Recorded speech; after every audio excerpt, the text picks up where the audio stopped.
네, 35페이지 문제 12번입니다. 같이 한번 풀어보시죠. 부동산 등의 압류에 대한 설명이다. 가장 옳지 않은 것은 보기 1번부터 살펴보겠습니다.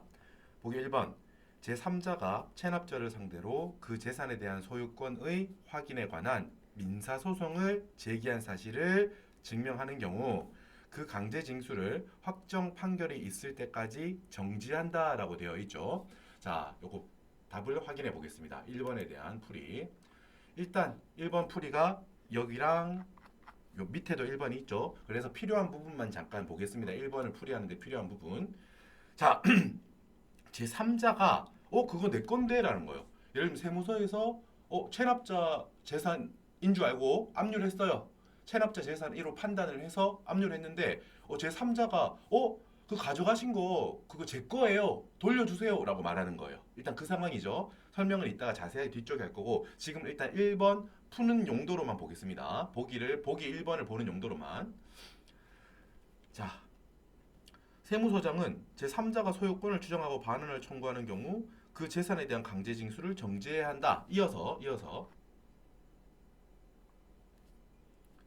자, 그래서 판단을 합니다. 일단 내 거예요라고 하면 제3자가 주장하면 세무서장은 이걸 판단해 본다는 거지. 저분께 맞나? 이게 조건이 있을 거 아니에요. 여러 가지 상황이 있을 거 아니에요. 그러면은 세무서에서 제가 판단해 봤더니 그거는 당신께 아닌 것 같습니다. 체납자께 맞는 것 같아요. 제 3자인 당신께 아닌 것 같습니다. 라면은 이제 3자한테 그렇게 말합니다. 그죠? 그러면은 제 3자는 어떻게 한다? 내 거 맞는데? 라고 해서 그 체납자하고 제 3자하고 이제 누구 거인지에 대한 만약에 다툼이 있다고 해봐요. 그러면은 여기 이어가지고 세무서에서 그 제 3자인 당신 거 아닌 것 같은데요? 라고 연락을 했다는 거죠. 그러면은 어떻게 된다? 이런 통지를 3자가 받았죠? 그럼 통지를 받은 날부터 15일 이내에 지금 그 소유권이 체납자 건지 제3자인 나의 것인지에 대한 소송을 제기했다. 그 재산에 대해 체납자를 상대로 소유권에 관한 소송을 제기한 사실을 증명하지 아니하면 즉시 강제징수를 계속하여야 한다. 이게 무슨 말이에요, 여러분? 자, 스토리를 따라와 보세요. 이따가 다시 한번 정리하겠지만 제 3자 입장에서 내 거야라고 주장했는데 그거 제 거니까 돌려주세요라고 했는데 세무서에서 여러 가지 재반 사정들을 파악해 봤더니 그거 당신 거 아닌 것 같은데요. 저희가 볼 때는 이라고 해서 못 돌려드립니다라고 한 거예요. 그러고 나서는 제 3자 입장에서는 그거 내 거 맞는데 체납자한테 소송을 거는 거예요. 그거 내 거잖아. 누구 거인지 가려주세요라고 소송을 제기했다는 거죠. 그 소송을 제기하면 아직 판결은 아직 금방 안 나올 거 아닙니까? 소송을 제기했다는 사실을 세무서장한테 보세요. 그거 제 거라는 소송을 제기하고 있으니까 그거를 뭐 팔아서 매각해버리거나 그러시면 안 돼요. 라고 말하는 거예요. 아시겠죠? 그거를 증명을 하면은 멈춰야겠죠. 그죠? 근데 만약에 증명하지 않는다는 거예요. 세무서에서 이거 3자 당신 게 아닌 것 같아요 라는 연락을 했는데 15일 이내에 소송을 제기했습니다 라고 세무서장한테 말하지 않으면 증명하지 않으면 세무서 입장에서는 강제징수를 계속 진행하는 거예요. 됐죠? 그래서 1번을 보면 자 다시 읽어볼게요. 제3자가 체납자를 상대로 그 재산에 대한 소유권의 확인에 관한 민사소송을 제기한 사실을 증명하는 경우 제기하고 나서 그거를 세무서에 말하는 거예요. 증명하는 거죠. 증명 서류 같은 게 있을 거 아닙니까? 지금 제가 민사소송을 제기해서 진행 중입니다. 라고 세무서에 갖다 내라는 거죠. 그걸 증명하는 거죠. 그거는. 민사소송을 제기한 사실을 증명했다면 어떻게 하겠어요? 세무서에서는 아직 판결이 안 났잖아요. 그러면은 내가 팔아버리거나 이러면 안 된다는 거예요. 세무서 입장에서는. 그러면은 확정 판결이 있을 때까지 일시정지 멈추라는 거지. 팔아버리면 회복이 안 되잖아요. 그렇단 말입니다. 맞습니다. 1번 맞는 말. 2번. 제3자의 소유권 주장의 이유가 부당하다고 인정되는 때에는 지체 없이 그 뜻을 청구인에게 통지해야 한다. 이건 어디냐면 아까 봤던 내용이에요. 다시 한번 볼게요. 자, 제3자의 소유권 주장을 다시 한번 볼게요. 자, 우리가 체납자의 재산을 압류했어요. 근데 제 3자가 그거 체납자 거 아니고 제 재산이니까 돌려주세요라는 거라고 했잖아요. 보세요. 삼류 압류한 재산에 대하여 소유권을 주장하고 반환을 청구하려는 제 3자는 일단 재산의 매각 5일 전까지 제 3자인 내가 그 소유자라는 증거 서류 등을 세무서장한테 제출하여야 한다. 그렇게 했을 때 서장은 판단해 본다고요. 이렇게 제출받은 증거 서류를 검토해 보겠죠, 여러분. 검토해 봤더니 이 서류를 파악해 봤더니 여러 가지 재반 사항을 확인해 봤더니 이건 3자께 맞네. 그럼 여러분 어떻게 하겠어요? 그럼 여기 3-1번입니다. 세무서장은 제3자의 소유권 주장 및 반환 청구가 정당하다고 인정되는 경우라면 즉시 압류를 해지하여야 한다. 필요적 압류 해지 사유예요. 필수적으로 무조건 압류를 해지해야 되는 거예요. 여러분 왜 그래요, 여러분? 그렇죠.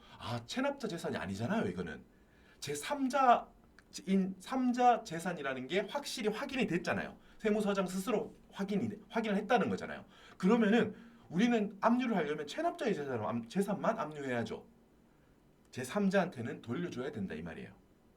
오케이. 근데 아까는 어떤 경우였어요? 근데 제3자가 제출한 서류를 봤을 때는 이거 제3자 네 거라 3자 당신 거라고 세무서장인 나는 인정할 수 없어. 라고 하면은 아까 전에 어떻게 됩니까? 3-2번이죠. 제3자한테 세무서장이 제가 확인해 봤더니 이거 제3자인 당신 거 아닌 것 같아요. 라고 연락하라고 했잖아요, 여러분. 그 연락을 받은 제3자가 아까 전에 어떻게 한다고? 그러면 여러분 제3자가 갖고 있는 서류만으로 증명이 안 되잖아요. 그러면은 그 다음에 빨리 소송을 제기하라는 거예요. 체납자한테. 야, 그거 내 거잖아. 라고 체납자한테 소송을 제기하고 소송을 제기했다는 사실을 세무서장한테 제출하라는 거지. 그럼 세무서장은 어떻게 한다? 이거 지금 일단 홀드해야겠구나. 정지하고 갖고 있어야겠구나. 판결이 나올 때까지. 방금 말했던 게 1번 답이었죠. 지금 이 결론이. 그래서 어떻게 한다? 요 앞단계.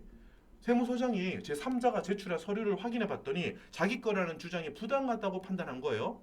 그러면은 빨리 알려줘야지. 제3자한테. 우리 못 돌려주겠다. 내가 판단했을 때는 그거 네 거 아니야. 라고 알려줘야 된다고요. 즉시.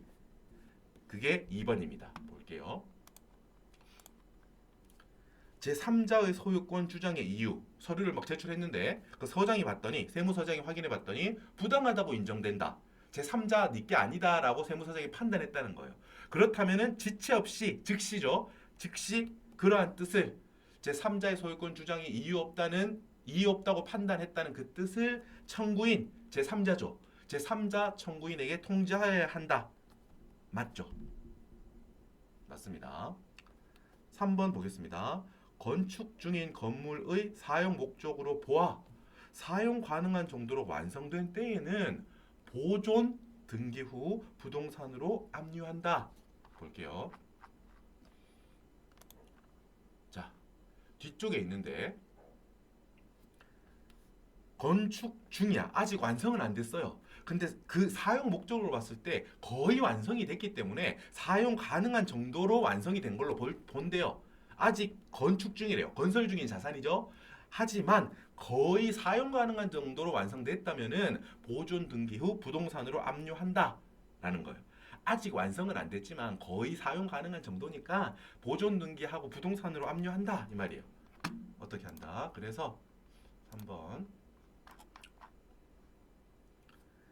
건축 중인 건물 아직 완성은 안 됐지만 그 사용 목적으로 보아서 이 정도면 거의 그냥 다 완성된 거지 뭐 사용 가능한데 뭐 사용 가능할 정도로 완성됐네 라고 하면은 보존 등기를 하고 나서 부동산으로서 압류한다. 맞는 말입니다.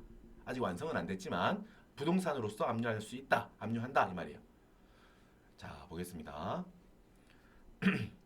4번 제3자의 소유재산을 체납자의 재산으로 잘못 압류한 경우에 해당되어 압류를 즉시 해지한 경우에도 당초 압류에 따라 소멸시효는 중단된다. 요거 여러분 확인해 볼게요. 자, 좀 집중해 주세요.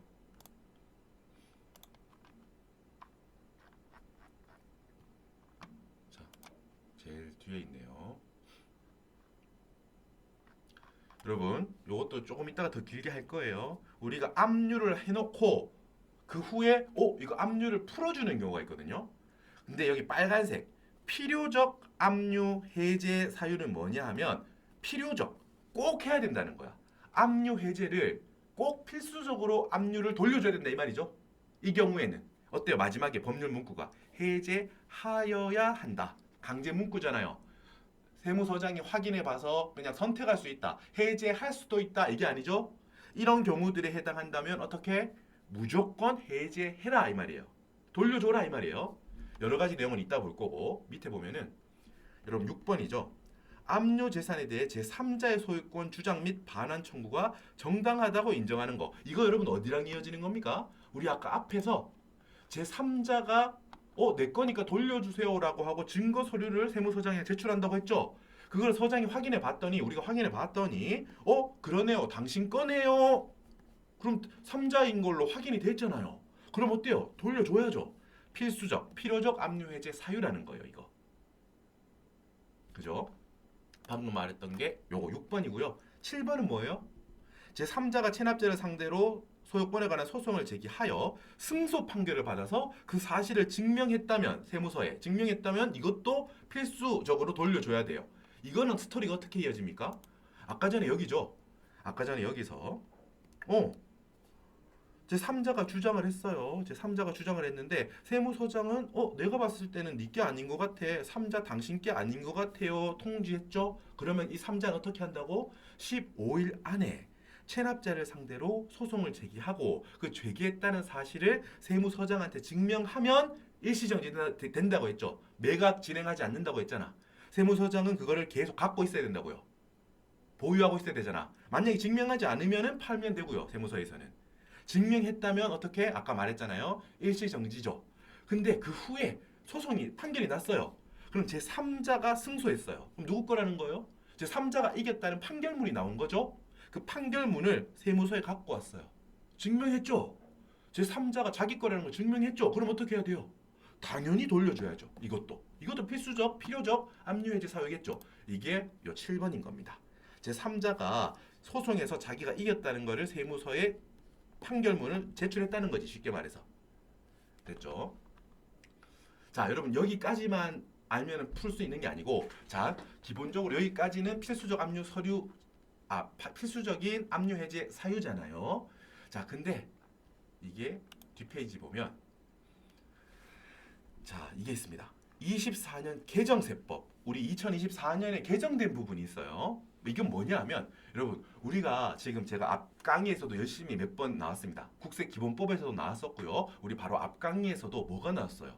우리 징수권의 소멸시효라는 게 있다. 그죠? 소멸시효라는 게 있고 소멸시효는 어떠한 과세관청이 액션을 취했을 때 중단이 되는 경우가 있고 세법에서 정해놓은 어떤 상황에 다다랐을 때 일시 정지가 되는 경우가 있다. 그죠? 우리 이제 알잖아요. 그죠?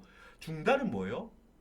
과세관청이 돈 내세요 고지, 돈 좀 진짜 내주세요 독촉, 교부 청구, 압류 혹은 수색, 압류 전 단계인 수색, 그죠? 이런 걸 했다면 과세관청에서는 권리를 행사를 한 거기 때문에 만약에 5년이 흘러가다가 중간에 멈췄죠? 이렇게 해가지고 중간에 독촉을 했다. 압류를 했다. 그러면 0으로 돌아가서 0부터 이 압류가 끝나는 시점부터 새로 5년을 센다. 이게 중단이었죠? 여러 번 하고 있습니다. 지금 이번 올해 강의에서. 정지는 뭐였어요? 그렇죠. 뭐 압류, 매각의 유예 그런 사유가 발생한다면은 과세관청 입장에서는 징수권을 행사하고 싶어도 그 기간 동안은 못 하잖아요. 그 사회행위 취소 소송 같은 게 진행되고 있다. 압류 매각의 유예 기간이 진행되고 있다. 이렇다면 어떻게 한다? 연부연납 기간이 진행되고 있다. 그 기간 동안은 내가 징수권을 발휘해서 다 걷고 싶지만 못 걷잖아요. 법에서 그만큼 여유를 준 거기 때문에. 그래서 이런 경우에는 어떻게 한다? 일시 정지를 하는 거죠. 일시 정지를 해서 기간이 지나가다가 이때부터 연부연납이다. 예를 들어서 연부연납 기간 유예 기간이다. 그럼 그 유예 기간 동안은 흘러가지 않는 거예요. 소멸시효가. 그러다가 유예 기간이 끝났다. 그러면 그때서야 남아 있는 기간이 흘러가는 거죠. 자, 만약에 2년이 흘러간 시점에서 유예 기간이 시작되었다. 유예 기간 뭐 6개월이 지나갔다가 끝났다. 그러면 6개월이 흘러간 그 끝나는 시점, 6개월이 끝나는 시점부터 남은 3년이 흘러간다. 이게 바로 정지였잖아요. 그죠? 우리 앞에서 설명드렸었습니다. 그래서 이 중단은 아까 전에 다시 한번 만약에 이렇게 1년 동안 있다가 1년이 되는 시점에 압류를 했다. 그러면 어떻게? 압류하고 나서 압류가 끝났죠? 그럼 다시 이게 셌던 1년은 무효가 되고 다시 0으로 돌아가서 압류가 끝나는 시점부터 새로 5년을 센다. 이 안에 돈 받아라 이 말이잖아요. 됐죠? 이게 중단과 정지잖아요. 자, 그래서 압류가 뭐다고? 압류를 하면 시효는 중단됩니다. 맞죠, 여러분?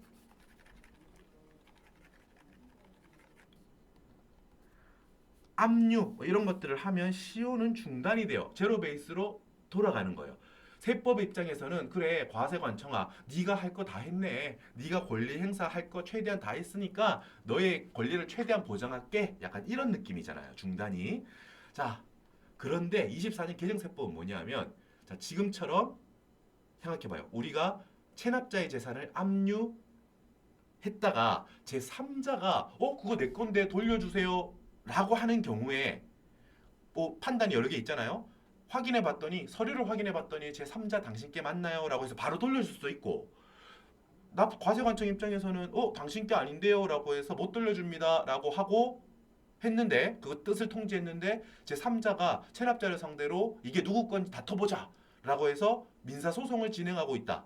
그래가지고 결과적으로 소송의 결과가 판결이 제3자 걸로 판결이 났다. 그러면 돌려줘야 되잖아요. 그죠? 처음부터 과세관청이 돌려주는 경우도 있고 판결문을 보고 돌려주는 경우도 있죠. 암튼 결과적으로 어떻게 된 거예요? 시간이 지나고 봤더니 과세관청 입장에서는 이게 처음에는 내가 체납자 건 줄 알고 압류를 했는데 결과적으로 3자 건에 체납자 게 아니네. 그래서 돌려줘야 되네. 라는 거예요, 여러분. 그죠? 그러니까 이거는 지나고 나서야 확인이 됐지만 따지고 보면 제3자 거를 압류한 게 맞잖아요. 결과적으로 증명이 됐죠?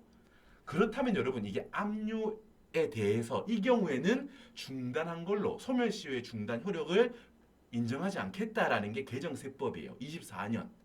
다시 읽어볼게요. 만약에 여기 개정세법 이렇게 되어 있습니다.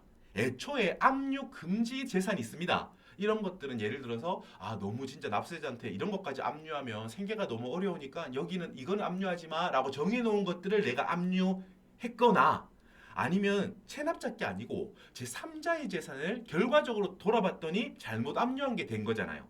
이러면 어떻게? 압류를 필수적 해제사항, 필요적 해제사항이니까 무조건 돌려줘야 되는 거죠. 그리고 애초에 잘못 압류한 걸로 판단할 수 있잖아요. 이 경우는. 그렇다면은 이런 압류일 때는 돌려줬잖아. 무조건 돌려줬다고 다 압류 효력을 인정하는 게 아니고 압류 금지 재산을 압류하거나 제3자의 재산을 압류했다가 돌려주는 경우에는 이건 애초에 잘못됐는데 압류 행위가 라고 세법이 봐서 이 경우에는 소멸시효 중단 안 시킨다라는 거예요.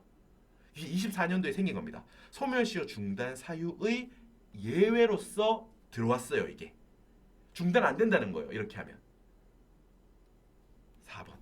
그래서 예를 들면 이렇습니다. 여러분. 자, 처음에 여러분 1년이 지났어요. 그리고 이때 압류를 했습니다. 압류를 해서 원래 압류를 하면 이게 어떻게 아까 본 것처럼 0으로 돌아간다고 했잖아요. 그래서 다시 압류가 풀리면 5년이 흘러가는데 압류를 했어요. 근데 결과적으로 만약에 압류가 해제됐어요. 압류 해제. 근데 해제 사유가 내가 한 게 압류 금지 재산을 압류했었거나 제3자의 재산을 압류했었기 때문에 압류를 제외했다라고 만약에 하잖아요. 그러면은 압류 해제 결정이 났죠. 그러면 이때부터 잠시만요. 압류 해제가 된 이때부터 죄송합니다. 압류 해제가 처음부터 쭉 가는 겁니다. 여러분 헷갈리게 죄송합니다. 압류 해제가 이때 일어났다고 하더라도 중단이 되지 않기 때문에 쭉 계속 흘러가는 걸로 보기 때문에 1년, 5년, 처음부터 쭉 5년이 흘러가는 거고 결과적으로 똑같게 됩니다. 아시겠죠? 중단 사유로 보지 않기 때문에 자, 압류하고 나서 잔여 4년이 흘러가는 겁니다. 아시겠죠? 만약에 요 기간 동안에 조금 시간이 걸린다고 해봐요. 압류를 했죠? 1년이 지나고 압류를 했어요. 근데 판단하는데 뭐 한 달이 걸릴 수도 있고 판결을 받는다면 좀 더 걸릴 수도 있겠죠? 자, 그 기간 동안 정지도 아니에요, 여러분. 일단 1년이 지나고 판결이 3년, 만약에 한 6개월 지나가지고 6개월 후에 판결이 나왔다. 제3자 거다. 이렇게 한다고 하면 애초에 이 압류 행위가 중단의 효력이 없잖아요. 그렇다고 정지가 되는 것도 아니에요. 6개월 동안 정지가 되는 것도 아닌 게 돼버리는 거예요. 그래서 쭉 흘러간다는 거지, 4년이. 이 1년 시점부터.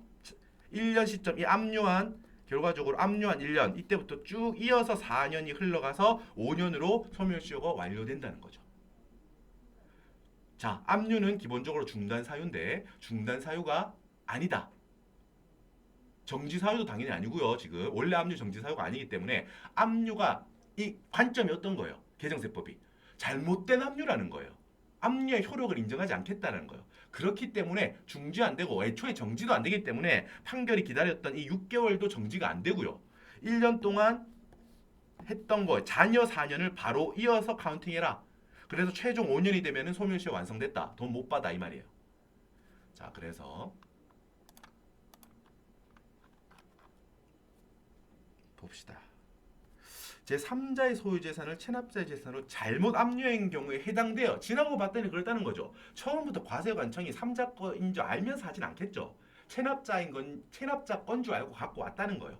사후에 봤더니 제3자께 맞네. 그래서 필수적으로 해제하게 됐죠, 압류를. 그렇다면은 소멸시효가 중단된다? 안 된다고요. 24년 개정세법을 24년에 개정세법이 생겨서 이게 중단 안 되는 걸로 바뀐 겁니다. 아시겠죠? 요거 잘 체크해 두세요. 5번. 관할 세무서장은 압류한 부동산 등의 가치가 현저하게 줄어들 우려가 있다고 인정할 때에는 그 사용 또는 수익을 제한할 수 있다라고 했는데 한번 확인해 볼게요. 자, 압류 부동산 등의 사용 수익. 자, 체납자는 압류된 부동산을 사용하거나 수익할 수 있다. 자, 여러분 기본적으로 부동산, 뭐 땅, 건물 이런 거라고 생각해봐요. 부동산이잖아요. 그럼 체납자는 그게 압류가 됐어요. 국가가 그걸 압류했대요. 근데 그렇다고 해서 그걸 사용 못하는 건 아니에요. 기본적으로. 체납자는 그 부동산이 압류됐다고 하더라도 그거를 누구한테 팔거나 이럴 수는 없겠죠. 당연히. 그죠? 압류됐으니까. 그런데 쓸 수는 있다는 거예요. 그죠? 부동산을 쓸 수는 있습니다. 뭐 공장, 재단, 뭐 자동차 또는 건설 기계, 압류된 부동산 등을 쓸 수가 있어요. 다만 국세청에서 판단해 봤더니 세무서장이 이걸 쓰게 했더니 가치가 줄어들 것 같다면은 못 쓰게 할 수 있습니다. 원칙은 물론 여러분 당연히 팔 수는 없고요. 내가 거기 가서 사무실을 좀 쓰자, 사무실에서 근무 좀 하자, 자동차 좀 쓰자 이렇게 할 수 있는데 써도 되는데 기본적으로 세무서장이 판단해 봤더니 이 재산은 이 체납자가 쓰게 놔두면은 뭔가 가치가 줄어들 수 있겠구나라고 하면 못 쓰게 할 수 있대요. 됐죠? 봅시다. 5번. 세무서장은 압류한 부동산, 뭐 기타 등등 자동차 이런 자산들의 가치가 현저하게 줄어들 우려가 있다고 인정될 때에는 사용하지 마라고 제한할 수 있다. 원칙적으로는 체납자가 쓸 수 있지만 세무서장이 판단했을 때 이거 쓰게 두면은 좀 가치가 많이 떨어지겠다라고 판단했다면 죄송하지만 쓰지 마세요라고 할 수 있다고요. 됐죠? 자, 전반적인 걸 쭉 풀어봤고 같이 한번 보겠습니다. 압류 절차 한번 보시고요. 이거는 한번 압류 절차, 부동산 등의 압류 절차는 압류 조서를 첨부하여 압류 등기를 관할 등기소에 촉탁하여야 한다라는 거고, 자동차, 건설기계 등의 압류 절차는 압류의 등록을 관계 행정기관의 장, 지방자치단체의 장에게 촉탁하여야 한다. 등록된 자동차 이런 것들 봐두시고요 한번.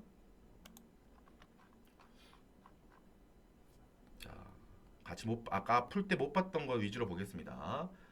세무서장은 압류를 하기 위하여 부동산, 공단 재산의 재산을 분할하거나 구분하려는 경우에는 분할 또는 구분의 등기를 등기소에 촉탁하여야 한다. 합병 등기 또한 같다. 등기소에 촉탁하여야 한다. 그리고 또 세무서장은 등기되지 아니한 부동산을 압류하는 경우에는 보존 등기를 관할 등기소에 촉탁하여야 한다라는 거예요. 됐죠? 그래서 아까 전에 아직 완성이 안 된 거 있죠. 아직 완성이 안 된 건물 하지만 거의 사용 목적으로 이용할 수 있는 경우 완성이 안 됐으니까 아직 등기를 안 했을 거예요. 그때 어떻게 하라고? 등기되지 아니했지만 요걸 압류하려면 보존 등기를 하고 압류한다 이런 거였어요. 됐죠? 자, 다음 거. 세무서장은 압류한 자동차, 선박, 건설기계가 은닉 또는 훼손 우려가 있다고 인정되는 경우에는 체납자에게 인도를 명하여 이를 점유할 수 있다. 이것도 그대로 받아들입시다. 나왔던 문구들입니다. 기출 문구들. 부동산 등 압류의 효력은 언제 발생합니까? 등기 또는 등록이 완료된 때 발생합니다. 아시겠죠? 이걸 봐두시고요. 사용 수익은 아까 방금 봤던 거고 5번 풀면서 공장 재산은 한 개의 부동산으로 보며 공장 재산 목록에 기재된 부동산, 선박, 동산 등을 개별적으로 압류할 수 없다. 토지의 정착물로서 토지와 별도로 등기된 임목, 나무 서 있는 나무란 뜻이죠. 토지와 별도로 등기된 임목을 압류하려면 토지와 별도로 압류 절차를 거쳐야 한다라는 거예요. 자, 여러분 아까 제 3자 소유권 주장은 제가 우리가 결과적으로 그걸로 다 봤죠? 전체 내용을 다 확인했습니다. 잘 떠올려 보시면서 확인해 보세요. 자주 나오는 문제들입니다. 이걸 한번 계속해서 볼게요. 아까 전에 이런 사유가 발생하면 꼭 압류를 해제해야 된다라는 사항들이 있었잖아요. 그게 6번과 7번이었죠. 제 3자의 소유권 주장이 맞다는 거예요. 서장이 스스로 인정하든 판결문을 갖고 왔든 돌려줘야겠죠. 이러면 체납자 게 아니니까. 또 다른 경우를 보겠습니다. 꼭 해제해야 되는 경우 볼게요. 중요합니다. 1번. 자, 체납액의 전부가 결과적으로 다 냈대요. 돌려줘야죠. 이제 더 이상 체납자가 아니에요, 여러분. 해결됐잖아. 그럼 돌려줘야 되는 거예요. 읽어보세요. 맞습니다. 당연한 겁니다. 2번. 우리가 부과를 했는데 여러 가지 사유로 세무서에서 그 부과의 전부를 취소했대요. 이것도. 어떻게 됩니까? 이것도 이제 더 이상 체납자가 아니에요. 애초에 부과했던 게 전부 다 취소했다는 거예요. 그리고 여러 재산을 팔았는데 다른 재산을 팔았던 그 대금으로 결과적으로 체납액이 전부 다 메꿔졌대요. 그러면은 다른 재산 팔아가지고 체납액이 전부 다 해결됐잖아요. 그러면은 이 재산은 돌려주라는 거죠. 당연히 돌려줘야겠죠. 그리고 4번. 총 재산의 추상가액이 강제징수비를 징수하면 남을 여지가 없어서 종료해야 된다. 이건 뭐냐면 너무 이 재산가액이 얼마 안 된다는 거지. 그래서 여러분 강제징수비 이런 거를 먼저 줘야 되잖아요. 강제징수비 같은 거를 다 먼저 주고 났더니 저거는 진행해봤자 뭐 그렇게 남는 게 하나도 없을 것 같은데 뭐 이런 거죠. 자, 그때는 뭐 그냥 압류 해제할 수는 없고 국세체납정리위원회 심의를 거쳐서 확인을 해야 돼요. 아, 이런 상황이구나. 이거 진짜 실익이 하나도 없는 게 땅땅 우리끼리 확인하는구나. 이렇게. 그걸 확인을 하고 나서 돌려준다 이 말이에요. 너무 보잘것없는 금액이구나 이런 식으로. 봅시다. 4번까지 보고. 자, 임의적 압류 해제는 뭡니까 여러분? 이거는 뭐라고? 세무서장이 이런 경우라면 다른 종합적으로 판단해서 이런 사항들이 발생했다면 다른 것들도 종합적으로 서장이 판단해서 재반 사항을 판단해서 해제할지 말지를 판단해서 결정할 수 있다라는 거예요. 반대로 말하면 이런 사유가 발생했다고 무조건 해제를 해야 되는 건 아니다 이 말이죠. 볼게요. 어떤 게 있는지 읽어보시면 그렇네 그래야겠네 라는 생각이 드실 겁니다. 1번 압류를 하고 났는데 재산 가격이 변동해서 그 재산 가격이 변동을 해서 체납액 전액을 현저히 초과했대요. 자, 뭐 이런 경우가 있을 수 있겠죠. 뭐 체납액이 예를 들어서 1억이에요. 근데 뭐 부동산을 압류했는데 한 1억 5천짜리라고 판단해서 압류를 했대요. 근데 갑자기 이게 엄청 그 동네가 호재가 생겨서 막 5억, 10억, 막 20억 이렇게 막 그 부동산 가격이 뛰었다고 해볼게요. 그 경우에 여러분 당연히 무조건 풀어줘야 되는 건 아닙니다. 그때 이렇게 판단할 수 있다는 거죠. 좀 과한가? 1억 체납인데 결과적으로 처음에는 안 그랬지만 재산 가격이 너무 올라가지고 체납액을 너무 현저하게 압도적으로 그 압류 금액이 체납액을 다 엄청나게 초과하는데 이거 좀 다른 사항이 없을까? 뭐 다른 걸 압류한다던가 뭐 이렇게 판단해 볼 수 있을까 없을까라고 고민해 볼 수 있다는 거죠. 맞죠? 여러분 이렇게 했다 무조건 돌려줘야 된다는 게 아니잖아요.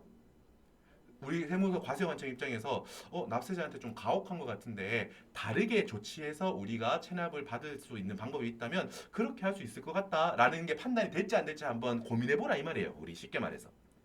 자, 압류와 관계되는 체납액의 일부가 납부 혹은 충당됐대요. 여러분 아까 위에서 체납액의 전부가 납부됐으면 여러분 이거는 당연히 돌려줘야죠.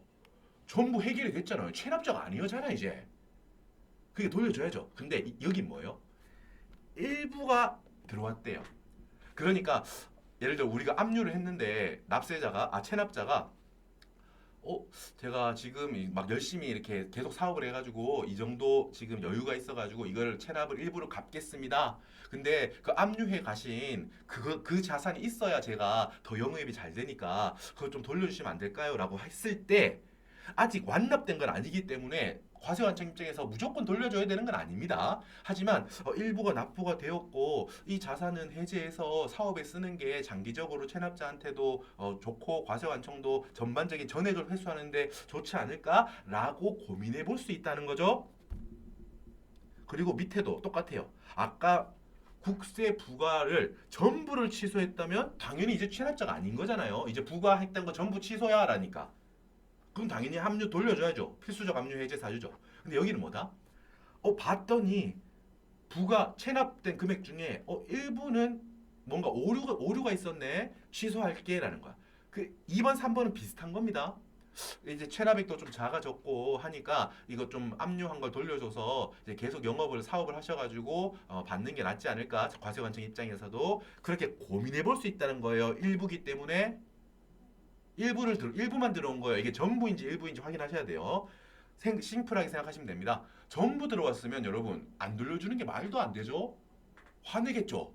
넌 더 이상 체납자가 아닌데, 그죠? 일부만 돌려줬을 때는 과세관청이 돌려드릴 수도 있겠다라는 판단을 해볼 수도 있는 거고요. 그리고 4번 체납자가 압류할 수 있는 다른 재산을 제공하여 그 재산을 압류한 경우, 자 아까 전에 예를 들어서 체납이 1억이에요. 근데 1억 5천짜리 뭐 부동산을 압류했어요. 근데 체납자가 제가 지금 당장은 아직까지 그 체납을 해결할 여력이 없는데 지금 그 1억 5천짜리 가져가신 그 부동산은 제가 지금 영업을 위해서 필요합니다. 여러 가지로. 그래서 그거는 돌려주시고 제가 여기 1억 2천짜리 뭐 다른 자동차 같은 게 있거든요. 이거를 대신 압류해 주실 수 없을까요? 라고 요청을 했다는 거죠. 여러분 그때 그것도 여러분 그런 경우에 과세관청이 알겠습니다. 무조건 부동산을 돌려드릴게요. 강제는 아니에요. 판단해야죠. 과세관청이 이런 스토리가 있으시네요. 이런 사유가 있으시고 좀 합리적인 것 같습니다. 다른 재산을 제공하셨고 그걸로 충분히 뭔가 보증이 되기 때문에 압류 효과가 있기 때문에 이거는 돌려드리겠습니다. 이렇게 할 수 있다는 거예요. 과세관청이. 여러분 스토리를 들으시니까 맞아 그렇겠네 이해된다 이렇게 되시죠? 자 이렇게 해서 우리 그 뭐 압류에 관한 내용들을 살펴봤고요. 자 여러분 아까 전에 우리 그 중요한 내용 했고 그 개정사항 있었잖아요. 여기 아까 설명드렸던 아까 여러분 제가 처음에 OT에서도 말씀을 드렸지만 우리 조사요원이 개정세법 요원을 뽑는 시험이 아니기 때문에 막 그 해의 모든 개정사항을 다 시험에 나오고 이러지는 않습니다. 하지만 주요 내용, 원래 주요했던 출제 내용 중에서 개정된 게 있다면은 반영이 일부 돼요. 시험에 당연히 되겠죠. 일부 나온다고요. 자, 이런 게 그런 게 될 겁니다. 국세징수법에서 2024년에 원래 압류를 하면 모든 압류는 소멸시효가 중단되는 사유였는데 결과적으로 압류 금지 재산을 압류했다가 돌려주는 경우였거나 제3자의 재산을 압류했다가 돌려주는 경우는 애초에 압류가 잘못됐던 걸로 보기 때문에 압류 시점에 중단되는 것도 아닌 걸로 본다고요. 소멸시효가. 됐죠? 아까 설명을 충분히 드린 것 같습니다. 잘 복습합시다. 나머지에 대해서도. 자, 고생 많으셨습니다. 쉬셨다가 이어서 뵙겠습니다. 고생하셨습니다.